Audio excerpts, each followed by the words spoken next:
Hello again, my amazing second grade and multi-age artists. Today we're going to be finishing up our Mexican Coco Suns. Now you remember, we started this project a couple of weeks ago, my friends, because we had a short week in between where I decided to kind of switch things up a little bit. So, time to finish this project up. Before we talk more about it though, let's go ahead and read our learning target together. Here I go. I can create cultural art. Remember, the culture that we are focusing on is Hispanic or Mexican art, my friends. Just like how you hear me say Mexican Coco Sun, I want you to think about the movie Coco as well, and celebrating El Dia de los Muertos. That happens on November 1st and 2nd, actually. So, why are we celebrating Mexican culture? Besides El Dia de los Muertos, the Day of the Dead, it also happened to be Hispanic Heritage Month from September 15th through October 15th. And I know we're a little bit late, but that's okay. We can still celebrate everyone and everyone's amazing differences every day of the year, right? So, without any further ado, my friends, let's go ahead and find out what art supplies we are going to need to finish up our project today. Here are the things that we are going to need to finish up our project today. First of all, I have my started sun. We did our sun face. I have a pencil and a black marker. That's important. Again, if you don't have a black marker Sharpie, you can also use a black crayon. I've got colors. I'm using crayons today, but as always, if you would prefer to use colored pencils or markers, you can. And I have a pair of scissors, so when I'm all done drawing, I can cut my sun shape out as well. If you need to pause the video here, my friends, and go grab up your art supplies, of course you can. I'm going to go ahead and jump right in, though, and show you some fun designs to add to our sun rays. So if you look here, my friends, I've picked about 9 different designs, some of which are a little bit more advanced, and some of which are a little bit easier. But these are some of the different designs that we're going to add onto the rays of our suns. Now, there's a really important thing I want my friends to notice. If you look at rays that are across from each other, you should notice that they are different or the same. I hope my friends did the same, and this is a little bit of a review of symmetry from last year. Remember, in first grade we learned about symmetry, and again, some of my multi-age artists, you might not know this yet, which is why I'm talking about it. Symmetry is when something is the same on both sides. So in our example today, my friends, as we're adding designs onto our sun's rays, we're going to need to do the same thing on each side. So if I put a design here, I'll have to go all the way across my face and put the same design here, my friends. All right, so let's take a look at some of these designs. Remember, whenever you're looking at a design or a pattern, you want to break it down into lines and shapes. For example, some shapes that I see include circles and squares.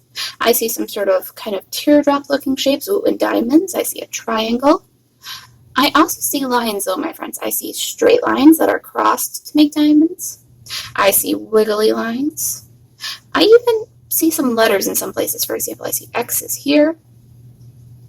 So, after we've taken and looked at some of these things and broken them down, this will help make it easier to add these designs onto our own sun.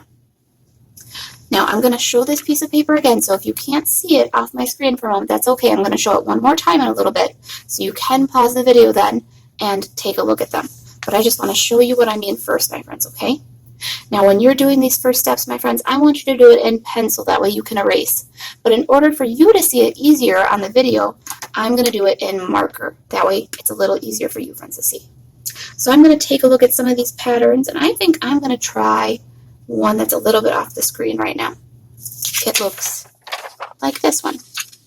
So I'll go ahead, I'm going to break it down into the first part I see is a nice straight line that comes up. And again, I know I'm going to be doing the same thing on the opposite side all the way across, so I could do that same step there right now as well and do that straight line. Off of one side, there are more straight lines that go diagonally, so I'll start adding those straight lines. And again, my friends, I want you to do this in pencil the first few times. That way you can get comfortable with making these lines and patterns. And I'll do the same thing over here then. Now, if it's hard for you to draw the design upside down, because right now this one is right side up and this one is upside down, you can also flip your paper as well, my friends, as you're working. On the other side, I notice that there are some wiggly lines now. So on this side, I'm going to wiggle my lines as I go.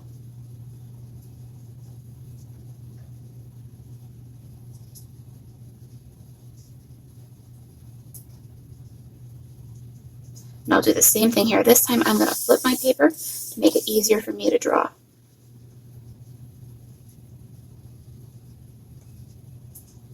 Now the reason we are using some of these patterns, my friends, is to stay true to that cultural art. These are some different designs that I found on some Mexican Coco and Talavera suns.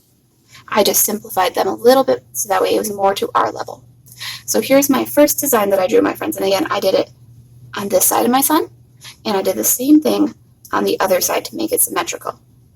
Now maybe I'll pick a little bit of a harder design and show you a little bit harder one. For example, maybe I'll pick this kind of flower design to break down for you, friends. So I think I'll do that one here. Now it starts with some circular kind of shapes in the middle that start right on the edge of the sun. So I'll start with those. One small, one's a little bit bigger. And inside of those, there's some little dots. All right, and then coming off that, there are some kind of bouncing lines that look like flower petals. So I'm going to start kind of in the middle, I think, of mine, and I'm going to go number 1, number 2, and number 3. And I'll do the same thing to this part, 1, 2, and 3. Again, I'm just trying my best. It's okay if it doesn't look exactly like that design. I just want to try to make it look the best that I can.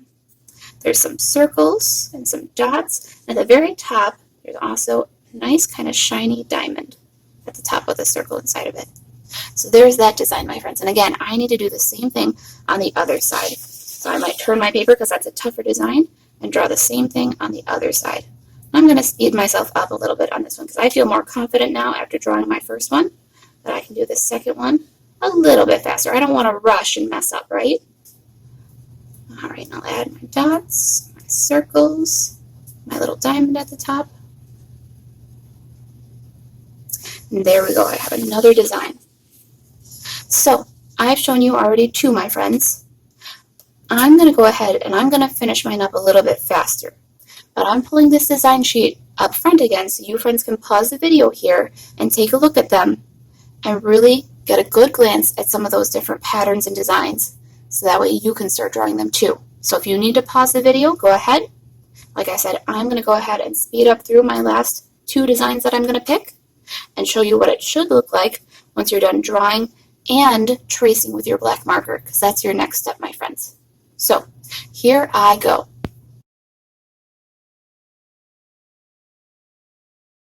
So here's how mine looks, my friends, after I've put all my designs in.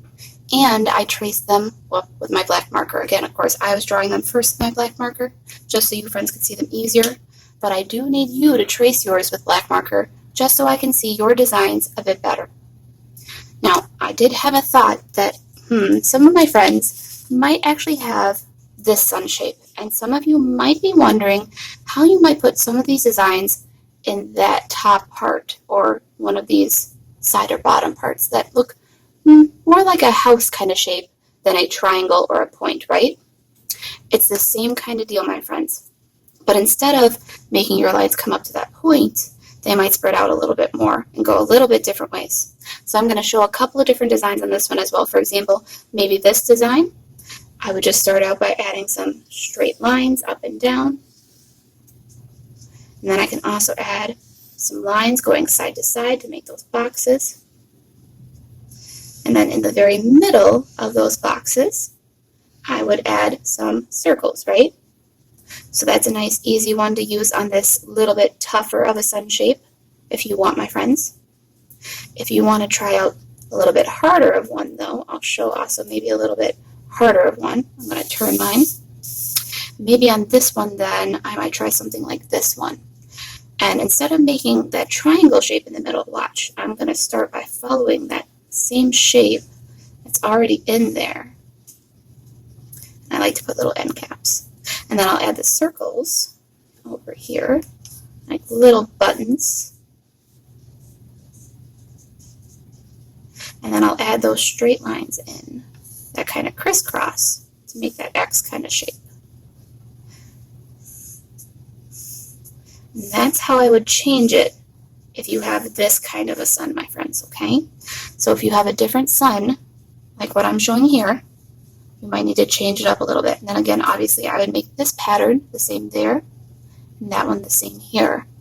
And then I could pick different patterns for my points that might be a little bit trickier, like some of these flower ones. Try those in the points to make those easier. Okay? Now, your very last 2 steps, my friends.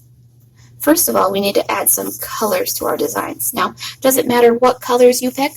Of course not. So I'm just going to pull mine out in front. I used many different colors, but you have to add at least 1 color to each part of your sun's rays. For example, on this one, I only added some red. This one, I only added some orange. On other ones, I added many different colors. I added pinks and purples and blues and greens. I even added some yellow. However you want to color it, but again, every single one of your sun's rays, there are 8 going around, need to have at least 1 color done well on them, okay?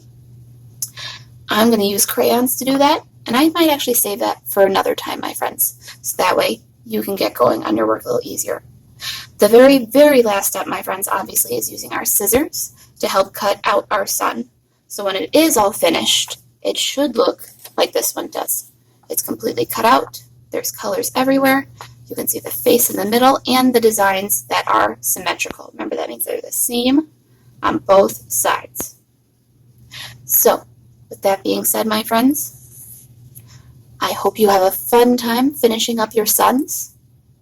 As always, if you have questions or want to do the lesson with me, you can come to the live lesson, and I'll see you there. When you are finished and your sun does look like this one does, you're going to take a picture and turn it in either on Seesaw or Artsonia. I'm really looking forward to seeing some more artwork on Artsonia if you friends want again, okay? You can take the picture however you can hold it up, set it down. Just make sure that I can see all of your different details, please. All right, my artists. I hope you have a fun time creating. And for now, I'm going to say goodbye.